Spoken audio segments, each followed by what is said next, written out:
Good morning friends, my self professor Pole SR, welcome to super excellence. So friends, हमने 12th physics का rotational dynamics chapter start किया है। दोस्तों ये हमारा लेक्चर नंबर 9 है। लेक्चर नंबर 8 में हमने दोस्तों what is angle of banking और the what is banking of road, why it is necessary, and उसके दोस्तों जो दो डेरिवेशन थे, V minimum and V maximum, मतलब हमने मिनिमम स्पीड फाइंड आउट किया था and maximum speed find out किया था when the vehicle is taking turn on the horizontal curve road. ये हमने दोस्तों पिछले लेक्चर में देखा है, लेक्चर नंबर 8 में। अगर दोस्तों पिछले अगर वीडियो आपने नहीं देखे तो आप एक बार प्लेलिस्ट चेक कर सकते हैं, ठीक है। सो दोस्तों कुछ बच्चे के फ़ोन आए थे, सर हमें what is angle of banking and why it is necessary, ये एक बार हमें समझा दीजिए, क्योंकि हमें वो कंसेप्ट जो है समझ में नहीं आया है, ठीक है।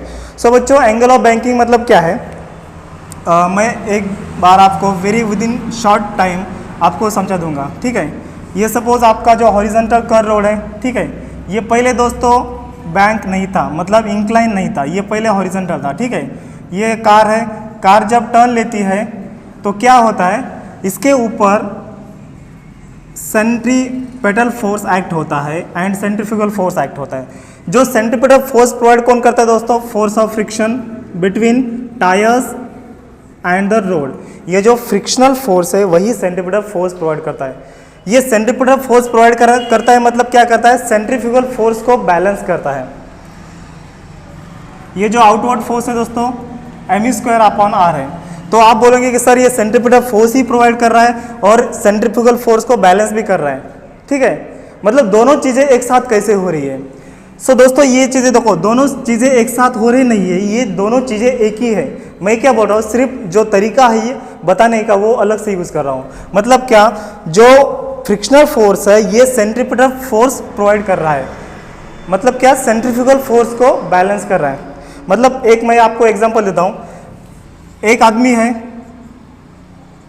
उसकी गरीबी कम हो रही है, ठीक है, उसकी गरीबी कम हो रही है, मतलब क्या, इनडायरेक्टली क्या हो रहा है, उसकी जो रिचनेस है, उसकी जो वेल्थ है वो बढ़ रही है। मैंने क्या कहा, गरीबी कम हो रही है, मतलब क्या, जो रिचनेस है वो बढ़ रहा है। सो इधर दोस्तों वही कंसेप्ट है, वो फ्रिक्शनल फोर्स सेंट्रीपेटल फोर्स को प्रोवाइड कर रहा है, मतलब इनडायरेक्टली क्या कर रहा है, वो सेंट्रीफ्यूगल फोर्स को बैलेंस कर रहा है, ठीक है। ये कॉन्सेप्ट इधर आ गया, ओके। सो दूसरा जो हमारा नेक्स्ट सवाल ये है कि जो हम इंक्लाइन रोड करते हैं, ये इंक्लिनेशन ऑफ रोड की या फिर एंगल ऑफ बैंकिंग की हमें आवश्यकता क्यों है, व्हाई इट इज़ नेसेसरी। सो दोस्तों इसका आंसर ये है, आपको तो पता है जब कार हॉरिजॉन्टल कर्व रोड पर टर्न लेती है, सो फोर्स ऑफ फ्रिक्शन एक ही कंपोनेंट है जो कि सेंट्रीफ्यूगल फोर्स को बैलेंस कर रहा है, ठीक है। ये सेंट्रीफ्यूगल फोर्स को ये फोर्स ऑफ फ्रिक्शन बैलेंस करता है। लेकिन दोस्तों जब आप स्पीड बढ़ाएंगे इस टर्न के ऊपर, ये दोस्तों अगर आप फी को बढ़ाते हैं, हाई स्पीड से अगर आप टर्न मारते हैं, तब क्या होता है, तब क्या हो जाएगा, ये फोर्स ऑफ फ्रिक्शन तो वही है। अगर समझो ये 5 है, जब पहले फोर्स ऑफ फ्रिक्शन कितना था, 5 था, और पहले जो सेंट्रीफ्यूगल फोर्स कितना था, 5 था। लेकिन अगर आपने स्पीड बढ़ाई है तो जो सेंट्रीफ्यूगल फोर्स है वो बढ़ के दोस्तों 8 हो गया। लेकिन जो फ्रिक्शनल फोर्स है वो 5 की जगह पर रुका है, तो सेंट्रीफ्यूगल फोर्स बढ़ा है। सो ये फोर्स बढ़ने की वजह से, ये आउटवर्ड फोर्स बढ़ने की वजह से हमारी कार क्या हो रही है, स्कीड हो रही है, पलटी मार रही है या फिर टॉपल हो रही है, ठीक है। सो ये टॉपलिंग अवॉइड करने के लिए, ये कार पलटी ना हो, इसलिए हम क्या कर रहे हैं, इस रोड को इंक्लाइन कर रहे हैं। सो दोस्तों इंक्लाइन क्यों कर रहे हैं हम, सपोज ये अगर 2 व्हीलर होती तो हम क्या करते, ऐसे बेंड होते, हम बाइक को बेंड करते, और जो एक हमारा जो कंपोनेंट है नॉर्मल रिएक्शन का, वो सेंट्रीपेटल फोर्स प्रोवाइड करता है। लेकिन हम कार को बेंड कर सकते हैं क्या, नहीं कर सकते। सो हमने क्या किया, कार को बेंड करने की वजह से हम रोड को ही बेंड करते हैं। सो अगर हमने रोड को बेंड किया तो क्या हो जाएगा, कार ऑटोमेटिक तिरछी हो जाएगी। मतलब पहले नॉर्मल रिएक्शन आपका ऐसे था, अभी नॉर्मल रिएक्शन कैसा आएगा, ये ऐसा आएगा, तिरछा आएगा, ठीक है। और इसका जो दोस्तों हॉरिजॉन्टल कंपोनेंट है, ये नॉर्मल रिएक्शन है n, एंड इसका हॉरिजॉन्टल कंपोनेंट कौन सा आता है, n cos थीटा आता है या n sin थीटा आता है, ये n sin थीटा आएगा। n sin थीटा क्यों आएगा, क्योंकि ये अपोजिट है, ठीक है। और ये एडजेसेंट वाला क्या आएगा, n cos theta, okay. Adjacent वाला कंपाउंड कौन सा होता है, कॉस एंगल होता है, एंड अपोजिट वाला साइन आपको तो पता है, ठीक है। सो एन साइन थीटा ये कंपोनेंट बढ़ रहा है और जो कि एफ एस को मदद कर रहा है, मतलब F S plus N sine theta ये दोनों मिला के सेंट्रीफ्यूगल फोर्स बैलेंस कर रहे हैं। सो उसकी वजह से क्या होगा, जब हम एंगल को या फिर रोड को जब हम एंगल देंगे, इंक्लाइन करेंगे, तब हमारी कार तिरछी हो जाएंगी। उसकी वजह से जो नॉर्मल रिएक्शन का एक कंपोनेंट जो होता है वो ये कंपोनेंट एंड जो पहले वाला जो फोर्स ऑफ स्टैटिक फ्रिक्शन था वो दोनों मिला के इस फोर्स को बैलेंस करते। पहले क्या था, पहले एक ही फोर्स की ताकत लगती थी, अभी लेकिन ये नॉर्मल रिएक्शन का एक कंपोनेंट इसको मदद करेगा जो कार को अंदर खींचने में। उसकी वजह से क्या होगा, कार बाहर नहीं जाएगी और टॉपलिंग अवॉइड हो जाएगा। सो इसका मीनिंग क्या हो गया कि to avoid the toppling of car when car is taking turn on the bank road the angle of banking is necessary. ठीक है, मतलब इधर क्या होगा दोस्तों, एफ एस, अभी देखो एफ एस कितना है 5 है, अगर मैंने इधर 3 मिला दूं, 3 मतलब क्या है एन साइन थीटा, अगर एन साइन थीटा का वैल्यू 3 है तो ये 5 प्लस 3 कितना हो गया 8 हो गया, मतलब 8 इक्वल्स टू 8। तो क्या हो गया, हमारा सेंट्रीफ्यूगल फोर्स बैलेंस हो गया और सेंट्रीफ्यूगल फोर्स बैलेंस होने की वजह से क्या हो गया, हमारा जो कार है वो टॉपल नहीं हुआ, स्किड नहीं हुआ। ठीक है, अब आ गया दोस्तों आपको समझ में कि ये एंगल ऑफ बैंकिंग क्यों करते हैं। ठीक है, अभिजीत ने क्वेश्चन पूछा था, so Abhijit I think you got the answer whatever I am said in this lecture. Okay, so दोस्तों अभी जो अगला हमारा कॉन्सेप्ट है, एक न्यूमेरिकल आपको दिया है, सो हम न्यूमेरिकल सॉल्व करेंगे इस एग्जाम्पल में। ठीक है, सो इसको मैं रब करता हूँ।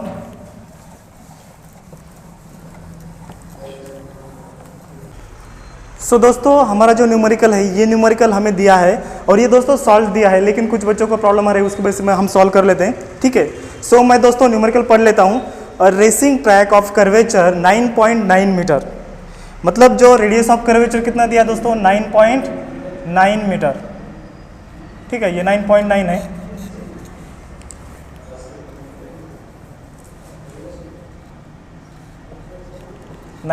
Metre is banked at an angle, ये दोस्तों एंगल ऑफ इंक्लिनेशन दिया है, एंगल ऑफ बैंकिंग दिया है। ठीक है, then coefficient of static friction between the track and the tyres of vehicle is, जो दोस्तों म्यू कितना दिया है, कोएफिशिएंट ऑफ स्टैटिक फ्रिक्शन 0.2 दिया है। और डिटरमाइन, हमें फाइंड आउट करने के लिए क्या बोला है, speed limit with 10% margin, 10% margin से हमें स्पीड लिमिट फाइंड आउट करना है। सो दोस्तों हमें ऐसा नहीं पूछा है कि यहाँ पर मैक्सिमम से स्पीड फाइंड आउट करो या फिर मैक्सिमम स्पीड फाइंड आउट करो या फिर मिनिमम स्पीड फाइंड आउट करो। हमें क्या पूछा है, डिटरमाइन स्पीड लिमिट, मतलब मैक्सिमम भी और मिनिमम भी, लिमिट कितनी होनी चाहिए। लिमिट मतलब क्या, दोनों के बीच में कितना होना चाहिए लिमिट, मिनिमम भी कितना होना चाहिए और मैक्सिमम भी कितना होना चाहिए, और मार्जिन कितना होना चाहिए 10% मार्जिन। ठीक है, ये हमें सॉल्व करना है। सो पहले दोस्तों हम गिवन डेटा लिख लेते हैं। गिवन डेटा हमें क्या क्या दिया दोस्तों, पहले रेडियस ऑफ कर्वेचर दिया है 9.9 मीटर। सो ये दोस्तों मीटर ऐसा यूनिट है तो मैं 9.9 मीटर एज इट इज रखता हूँ। सो दोस्तों देन थीटा दिया है, थीटा कितना दिया है tan इनवर्स ऑफ 0.5, ये दोस्तों थीटा दिया है। देन उसके बाद म्यू एस दिया है कितना 0.2, that is the coefficient of friction between the tyres and the road, that is 0.2, ये हमें दिया है। ठीक है, देन दोस्तों उसके बाद हमें फाइंड आउट क्या करना है, हमें फाइंड आउट क्या करना है, first fee minimum and second fee max with 10% margin. ठीक है, 10% मार्जिन और इधर भी दोस्तों 10% मार्जिन, ये हमें फाइंड आउट करना है विथ 10% मार्जिन। मैं इधर लिखता हूँ, ये दोस्तों कॉमन होगा दोनों का, विथ 10% मार्जिन। ठीक है, सो दोस्तों आपको फॉर्मूला पता है वी मिनिमम का एंड फी मैक्सिमम का। ठीक है, फी मिनिमम का फॉर्मूला क्या है, phi minimum equals to under root of R G into tan theta minus mu S upon 1 plus mu S into tan theta. ठीक है, एंड फी मैक्स का दोस्तों फॉर्मूला क्या है, phi max equals to under root of R G into tan theta plus mu S upon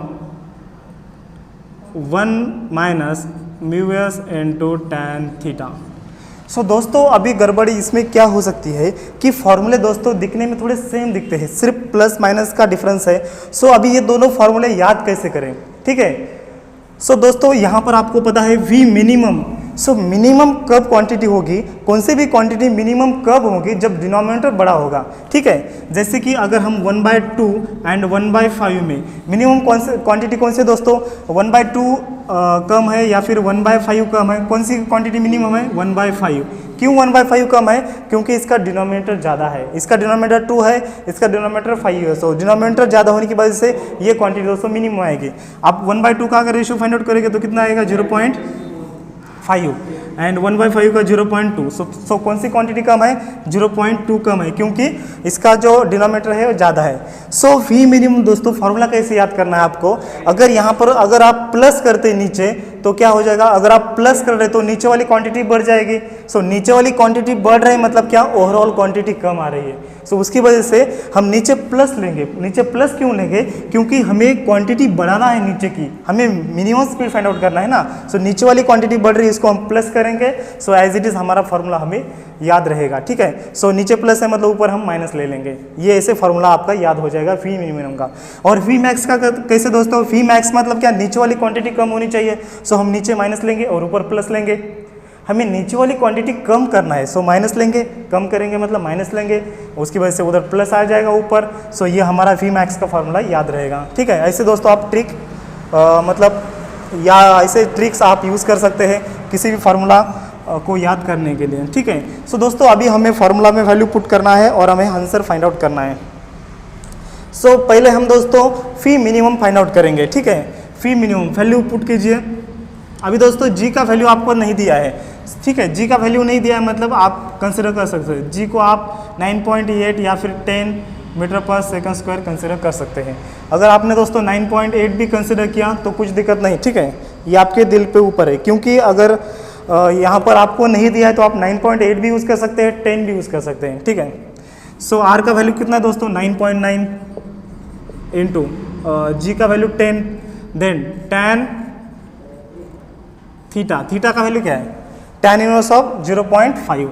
theta का value क्या है, tan inverse of 0.5, ये दोस्तों थीटा का वैल्यू है। ठीक है, देन माइनस म्यू कितना है दोस्तों, 0.2 अपॉन 1 प्लस 0.2 इंटू tan, और थीटा का वैल्यू क्या है दोस्तों, tan inverse of 0.5, tan inverse of 0.5, ये इसका वैल्यू है। ठीक है, और इसका एक दोस्तों स्क्रीनशॉट लेना है आपको, मैं ऊपर का रब करता हूँ। ठीक है, ले लिया स्क्रीनशॉट। अभी दोस्तों इसको हमें सॉल्व करना है आगे का। ठीक है, आप ट्राई कर सकते हैं, तब तक के लिए कुछ विचार विमर्श कीजिए, क्योंकि आपको कुछ हिंट मिल जाए सॉल्व करने के लिए। सो फ्रेंड्स अभी हमें क्या करना है, इसको सॉल्व करना है। सो मैं इधर दोस्तों ऊपर लिखता हूँ phi minimum equals to under root of. ठीक है, ये 9.9 इंटू 10 कितना आता है दोस्तों, 99 आता है। ओके, इनटू ये ब्रैकेट में टर्म।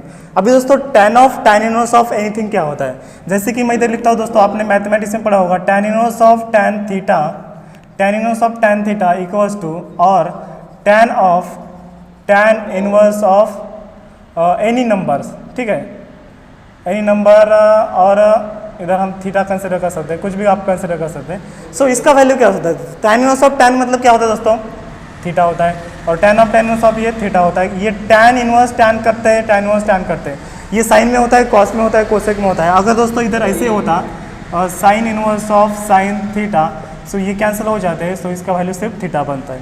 ठीक है, सो ये दोस्तों ये कैंसिल हो रहा है, ये कैंसिल हो रहा है, तो हमारा वैल्यू इधर क्या बच रहा है, 0.5 बच रहा है। ठीक है, ये दोस्तों 0.5 बचा, माइनस ये 0.2 आ गया, 0.2 अपॉन ये दोस्तों इसको एज इट इज लिखिए 1.1 plus 0.2 into tan inverse of ये tan कट गया, और हमारा जो क्वांटिटी बचता है क्या बच गया, 0.5 बचता है। ठीक है, सो अभी दोस्तों हमें अगला कैलकुलेशन करना है, अंडर रूट ऑफ ये 99 इंटू।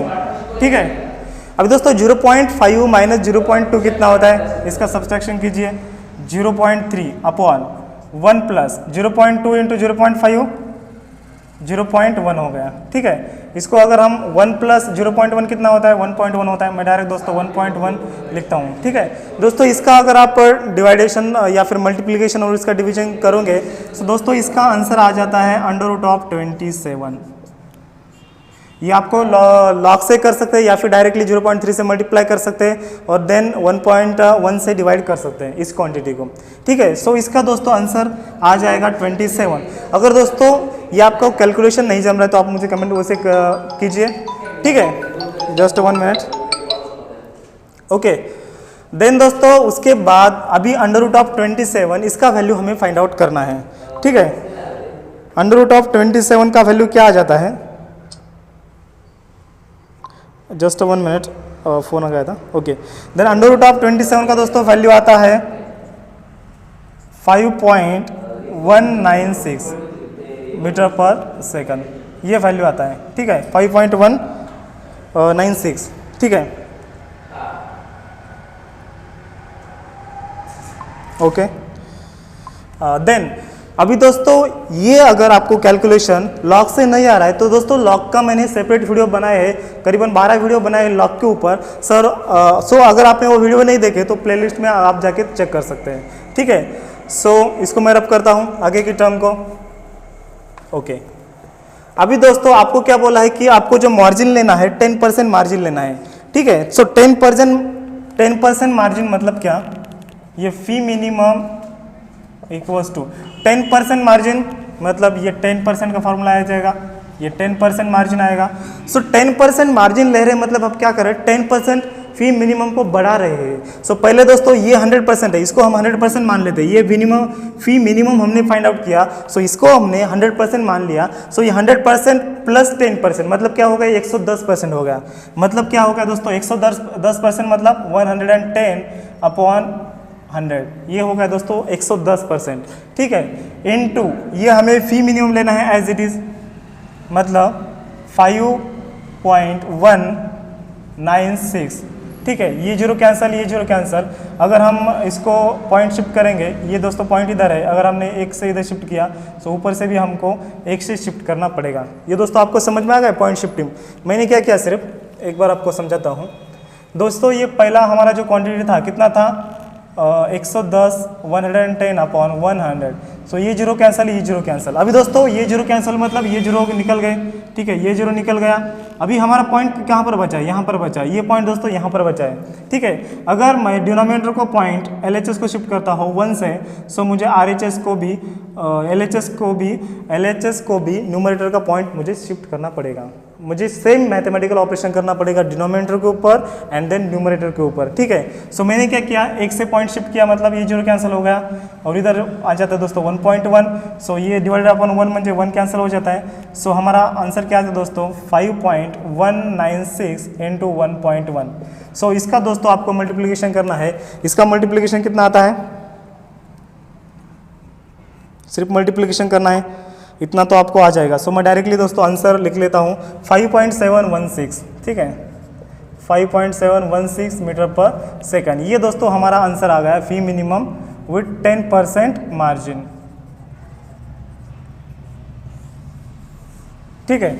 अभी दोस्तों हमारा फी मिनिमम आ गया, अभी हमें फी मैक्सिमम फाइंड आउट करना है, ठीक है। इसका स्क्रीनशॉट लीजिए। ओके, ले लिया स्क्रीनशॉट। अभी हमें दोस्तों क्या करना है, फी मैक्सिमम फाइंड आउट करना है। इसको मैं रब करता हूँ। अभी फी मैक्सिमम का फॉर्मूला आपको तो पता है। फी मैक्सिमम मतलब क्या, डिनोमिनेटर में क्या आता है, प्लस आता है, माइनस आता है, माइनस आता है। माइनस क्यों आता है, ये आपने याद कैसे किया, क्योंकि डिनोमिनेटर में अगर आप माइनस लेंगे तो हमारी क्वांटिटी मैक्सिमम बन जाएंगे। So phi max equals to under root of, formula same दोस्तों, RG into tan theta. So ऊपर क्या आएगा, ऊपर प्लस आएगा कि माइनस आएगा, ऊपर प्लस आएगा, into mu S upon 1 minus mu S into tan theta. Okay, so formula में वैल्यू पुट कीजिए। R का वैल्यू कितना है दोस्तों, 9.9 है, G का वैल्यू 10 है, ठीक है। tan, अभी दोस्तों tan theta, so tan of tan inverse क्या होता है, सिर्फ थीटा होता है, ठीक है। मैं डायरेक्ट दोस्तों थीटा का वैल्यू लिखता हूँ इधर। थीटा का वैल्यू कितना है, 0.5 है। सो डायरेक्टली मैं इधर 0.5 लिखता है। तो आपको तो ये फॉर्मूला पता है, tan inverse of tan theta मतलब क्या होता है, थीटा होता है, और tan इनवर्स ऑफ थीटा क्या होता है, थीटा होता है, ठीक है। ये tan कैंसिल होता है। तो हमें थीटा का वैल्यू पुट करना है। थीटा का वैल्यू कितना है, tan इनवर्स ऑफ 0.5, ये हमने इधर पुट किया। tan inverse tan theta cancel हो गए, सो रिमेनिंग टर्म हमारी कितनी बचती है, 0.5 प्लस म्यू एस कितना है 0.2 अपॉन 1 माइनस म्यू एस कितना है 0.2 इंटू 0.5। सो इसका आपको कैलकुलेशन करना है। इधर दोस्तों मैं कैलकुलेशन करके दिखता हूँ, ठीक है। अभी दोस्तों 9.9 इंटू 10 कितना होता है, फटाफट फास्ट करना है हमें, ठीक है। 99 हो गया। देन उसके बाद 0.5 प्लस 0.2 कितना होता है, 0.7 होता है अपॉन, अभी दोस्तों 0.2 इंटू 0.5 कितना होता है, 0.2 इंटू 0.5 कितना होता है, 2 5 10, ये 10 आ गया और 2 डिजिट के बाद पॉइंट ये आ गया। सो 0.1, 1 माइनस 0.1 कितना होता है, 1 माइनस 0.1 कितना होता है, 0.9 होता है, ठीक है। सो इधर मैं लिखता हूँ दोस्तों ऊपर फी मैक्स इक्वल्स टू ये 99 दोस्तों as it is, then 0.7 as it is और 1 माइनस 0.1 कितना होता है, 0.9 होता है। इसका कुछ सब्सट्रैक्शन करने की आवश्यकता नहीं, क्योंकि बाय लॉजिक आप ये समझ सकते हैं, ठीक है। सो दोस्तों अगर आपने इसका डिवाइडेशन किया तो डिवाइडेशन इसका कितना आएगा, डिवाइडेशन मल्टीप्लिकेशन कीजिए, कैलकुलेशन है, सिंपल कैलकुलेशन है। अगर दोस्तों कैलकुलेशन पार्ट आपको नहीं जम रहा है तो आप लॉग यूज़ कर सकते हैं, ठीक है। सो दोस्तों इसका आंसर आएगा √77, ठीक है। अगर दोस्तों आपसे ये कैलकुलेशन पार्ट नहीं जम रहा है तो मुझे कमेंट कीजिए, अगले वीडियो में आपको बता दूंगा, ठीक है। सो इतना कुछ हार्ड नहीं है, उसकी वजह से मैं थोड़ा स्किप कर रहा हूँ कैलकुलेशन पार्ट, ठीक है। सो √77 का दोस्तों वैल्यू क्या है, 8.775 मीटर पर सेकंड। ये दोस्तों आपका फी मैक्स आ गया, ठीक है। उसके बाद दोस्तों आपको क्या करना है, फी मैक्सिमम विथ 10% मार्जिन से फाइंड आउट करना है। अभी दोस्तों अगर अगर मैक्सिमम क्वांटिटी में अगर आप मार्जिन लोगे 10% तो क्या हो जाएगा, तो ये क्वांटिटी हमें 10% से घटाना पड़ेगी। सो अगर हम ये 100% है, 100% से अगर हम 10% घटा दें तो कितना बच जाता है, रिड्यूस करते तो 90% मतलब रिमेन हो जाता है, बच जाता है। सो 90% हो गया, 90% मतलब 90 अपॉन 100 और इंटू हमारा ओरिजिनल क्वांटिटी क्या है 8.77, ठीक है, 8.77। सो इसका कैलकुलेशन कीजिए दोस्तों, ये 0 कैंसिल हो जाता है, ये 0 कैंसिल हो जाता है, इधर का 0 कैंसिल हो जाता है और इधर 0 एक और बढ़ता है, ठीक है। मतलब मैंने क्या किया, इधर पॉइंट को लेफ्ट साइड को शिफ्ट किया डिनोमिनेटर में एंड न्यूमरेटर में शिफ्ट किया तो ये 0.9 बन जाता है। सो 0.9 इंटू 8.77 कितना होता है, फटाफट आंसर फाइंड आउट करना है, कितना आएगा दोस्तों 7.896 मीटर पर सेकंड। ये दोस्तों आपका आंसर आ गया है, वी मैक्स विथ 10% मार्जिन। ये आपका दोस्तों आंसर बन जाता है, ठीक है। बहुत ही ईजी था दोस्तों, मैं आपको होमवर्क के लिए देता हूँ, लेकिन आपको जो मार्जिन रखना है दोस्तों, कितना मार्जिन रखना है, यहाँ पर आपको मार्जिन रखना है 15%, यहाँ पर मार्जिन रखना है आपको 15%। ये जो रेडियस ऑफ कर्वेचर है दोस्तों आपको लेना है 11.5 मीटर। इसका जो वैल्यू लेना है दोस्तों थीटा का वैल्यू आप क्या लोगे, मैं डायरेक्ट वैल्यू देता हूँ थीटा का वैल्यू लो दोस्तों 15 डिग्री, ठीक है। और एमयूएस का वैल्यू 0.3। इसका दोस्तों आपको ये न्यूमेरिकल सॉल्व करना है, मैं होमवर्क के लिए दे रहा हूँ आपको, ठीक है। और इसका दोस्तों जो आंसर आएगा आपको कमेंट करना है, ठीक है। अगर मैं आपका आंसर राइट आ गया तो मैं आपको conclusion your answer is right ऐसे कमेंट करूँगा। अगर आपका आंसर रॉन्ग आ जाता है तो मैं आपको sorry your answer is wrong and try again ऐसे मैं कमेंट करूँगा, ठीक है। और आपको नहीं जमता है तो दोस्तों मुझे बता दो, अगले वीडियो में मैं आपको ये न्यूमेरिकल एक्सप्लेन करके दिखाऊंगा या फिर सॉल्व करके दिखाऊंगा, ठीक है। सो उसके बाद दोस्तों ये हमने न्यूमेरिकल पार्ट कंप्लीट कर लिया है, जो सॉल्व वाला न्यूमेरिकल हमें दिए थे। अभी उसके बाद दोस्तों यूज योर ब्रेन पावर के 2 क्वेश्चन पूछे हैं, बहुत ही इंपॉर्टेंट क्वेश्चन है, ठीक है। इसका स्क्रीनशॉट लीजिए, ले लिया स्क्रीनशॉट, ओके। अभी दोस्तों यूज योर ब्रेन पावर के 2 क्वेश्चन क्या पूछे हैं, ठीक है। मैं दोस्तों पढ़ता हूँ question. If friction is 0 can a vehicle move on the road. First question क्या है दोस्तों, if friction is 0 can a vehicle move on the road. अगर रोड पर फ्रिक्शन 0 है तो क्या व्हीकल रोड के ऊपर रन हो पाएगा। दोस्तों फ्रिक्शन 0 है मतलब क्या हो गया, ठीक है। मैं कंसेप्ट आपको समझा देता हूं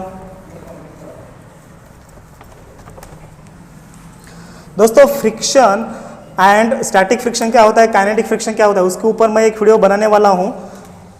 उसमें आप देख सकते हैं, या फिर मैं इधर एक्सप्लेन करूंगा थोड़ा शॉर्ट में। दोस्तों फ्रिक्शन क्या होता है, ये हमारा व्हीकल है, ठीक है, ये व्हीकल रोड के ऊपर मूव हो रहा है। अगर फ्रिक्शन ही जीरो है, फ्रिक्शन जीरो मतलब दोस्तों क्या होगा, ये टायर को बैकवर्ड फोर्स जीरो मिलता है, टायर आगे नहीं जा पाएंगे, ठीक है। एक बार फ्रिक्शन जीरो होता है तो क्या होगा, हम चल नहीं पाएंगे, टायर मतलब जो गाड़ियाँ है रन नहीं हो पाएंगी, कौन सी भी चीज़ है मोशन में नहीं आएंगे अगर स्टार्टिंग में फ्रिक्शन जीरो है तो, ठीक है। अगर फ्रिक्शन जीरो है तो क्या हो गया, anything can't move, anything can't move, ठीक है। कोई भी वस्तु या फिर गाड़ी हो, रेलगाड़ी हो, कुछ भी हो, हम चल नहीं पाएंगे, गाड़ियाँ दौड़ नहीं पाएंगे, ऐसा इसका आंसर आएगा, ठीक है। Why we are not considering the friction in deriving the expression for the angle of banking, ठीक है। ये दोस्तों काफ़ी अच्छा इंटरेस्टिंग सवाल पूछा है। अगर फ्रिक्शन जीरो होता तो गाड़ी मूव नहीं हो पाती, हम चल नहीं पाते, ठीक है। लेकिन हम फ्रिक्शन को जीरो क्यों पकड़ रहे हैं, जब हम डेरिवेशन फाइंड आउट कर रहे हैं। हमारा फार्मूला दोस्तों क्या आ गया था, जैसे कि हम फी मैक्स का फार्मूला कंसीडर करते हैं, phi max equals to under root of R G into tan theta plus mu S upon 1 minus mu S into tan theta. दोस्तों ये हो गया फार्मूला फी मैक्स का, और वी मिनिमम का इधर माइनस आएगा, इधर प्लस आएगा, ठीक है। दोस्तों फ्रिक्शन जीरो नहीं है, उसकी वजह से गाड़ियाँ नहीं चल पा रही है।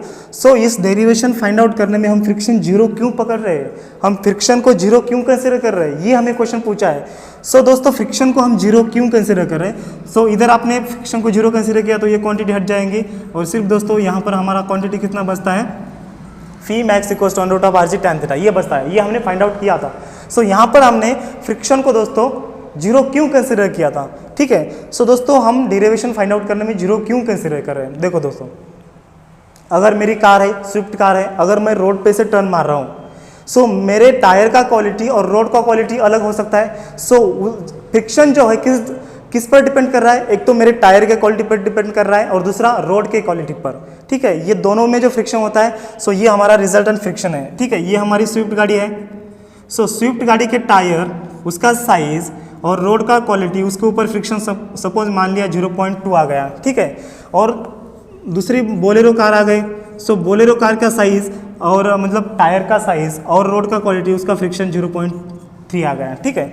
अभी दोस्तों उसी रोड पर ट्रैक्टर अगर टर्न मार रहा है तो ट्रैक्टर का साइज टायर का बड़ा होता है। अगर ट्रैक्टर टर्न मार रहा है तो क्या हो जाएगा, फ्रिक्शन और बढ़ रहा है, मतलब साइज बढ़ रहा है, मतलब फ्रिक्शन और बढ़ रहा है, ये 0.8 हो गया, ये ऐसे फ्रिक्शन वेरी हो रहा है। हम एक डेरिवेशन में ये फॉर्मूला पुट करके, मतलब हर एक गाड़ी के लिए फ्रिक्शन अलग अलग से आ रहा है। और कभी कभी क्या होता है दोस्तों, अगर हमने इस फ्रिक्शन को मतलब ये याद करते हुए या फिर ध्यान में रखते हुए कंसिडर करके अगर हमने फी मैक्स डिराइव अगर किया, फी मैक्स फाइंड आउट किया, तो ये हर कार के लिए, हर मोटरसाइकिल के लिए, या फिर हर जो लोडेड गाड़ी है, बस है, ट्रक है, उसके लिए स्पीड अलग होगा, ठीक है, आप समझ रहे हैं। और लेकिन कभी कभी क्या होता है दोस्तों, रोड भी खराब हो जाता है। 1 मंथ के बाद क्या होता है कि अगर हमने मार्च में अगर सेफ स्पीड फाइंड आउट किया मार्च में, लेकिन जून में क्या हो जाएगा, जुलाई में क्या हो जाएगा, बारिश हो जाएगी, उसकी वजह से क्या हो जाएगा, रोड गीला हो जाएगा। उसकी वजह से फ्रिक्शन और कम हो रहा है। हम फ्रिक्शन एक डेफिनेट फॉर्मेट में नहीं रख पा रहे, हम फ्रिक्शन को कांस्टेंट नहीं रख पाए। ये झंझट दोस्तों कौन करते बैठेगा, क्योंकि बहुत सारे स्पीड के लिमिट आ रहे हैं। हमें जब एक सिविल इंजीनियर इस कर को जब डिज़ाइन करता है, एंगल ऑफ बैंकिंग के जो उस कर को जो डिज़ाइन करता है, तो वो क्या करेगा कि ये फ्रिक्शन को, इस झंझट को रिमूव ही कर देगा। और उसने क्या किया, फिर फ्रिक्शन को रिमूव किया और एक मैक्सिमम स्पीड फाइंड आउट किया। ये मैक्सिमम स्पीड फाइंड आउट करने की वजह से हम एक लॉजिकली पता कर सकते हैं कि नहीं यार, कि इस टर्न पर इतनी स्पीड होनी चाहिए, इससे अगर हम ज़्यादा चलाते तो हमारी कार जो है या फिर बाइसाइकिल, मोटर जो भी है, हमारा व्हीकल स्किड हो सकता है। हमें एक लॉजिक मिलता है, उसकी वजह से हम ये फॉर्मूला डिराइव करते हैं, उसकी वजह से हम स्पीड लिमिट फाइंड आउट करते हैं। अगर आप हर वक्त अगर आप फ्रिक्शन कंसिडर करते रहोगे तो आप इतना कॉम्प्लिकेटेड बनते जा रहा है, क्योंकि रोड का क्वालिटी हर महीने में चेंज होते जा रहा है, टायर का क्वालिटी हर महीने के बाद चेंज होते जा रहा है। आपका गाड़ी भी है, ठीक है, आपका गाड़ी वही है, लेकिन दूसरों का गाड़ी चेंज होते जा रहा है। कभी उस रोड पर स्विफ्ट गुजर रहा है, कभी ट्रैक्टर गुजर रहा है, कभी बस गुजर रही है, कभी ट्रैवल्स गुजर रही है। तो उसकी वजह से हमने क्या किया कि इस झंझट को ख़त्म करने के लिए, इस कन्फ्यूजन को ख़त्म करने के लिए हमने क्या किया, फ्रिक्शन को ही जीरो कंसिडर किया, ठीक है। लेकिन एक्चुअल में फ्रिक्शन जीरो नहीं होता है। सो ये पूरा जो ये है कॉम्प्लिकेटेड, जो मिसकंसेप्शन हम नहीं बोल सकते उसको, ये कॉम्प्लिकेशन दूर करने के लिए हमने क्या किया, फ्रिक्शन को ही जीरो कंसिडर किया। ठीक है, गॉट इट आंसर? ओके। अभी दोस्तों आपका जो ब्रेन स्टॉर्मिंग का या फिर यूज योर ब्रेन का नेक्स्ट क्वेश्चन क्या है दोस्तों, what about the kinetic friction between the road and the tyre. So दोस्तों काइनेटिक फ्रिक्शन क्या होता है एंड स्टैटिक फ्रिक्शन क्या होता है। ठीक है, ये हमने दोस्तों कौन सा फ्रिक्शन कंसिडर किया, static friction. So kinetic friction कब होता है दोस्तों, जब हमारा व्हीकल मूव होने लगता है। एक बार अगर व्हीकल ने स्पीड पकड़ ली तो उसके बाद जो फ्रिक्शन होता है तो वो फ्रिक्शन कौन सा होता है, काइनेटिक फ्रिक्शन होता है, जिसको हम म्यू के बोलते हैं, काइनेटिक फ्रिक्शन, और म्यूएस मतलब स्टैटिक फ्रिक्शन।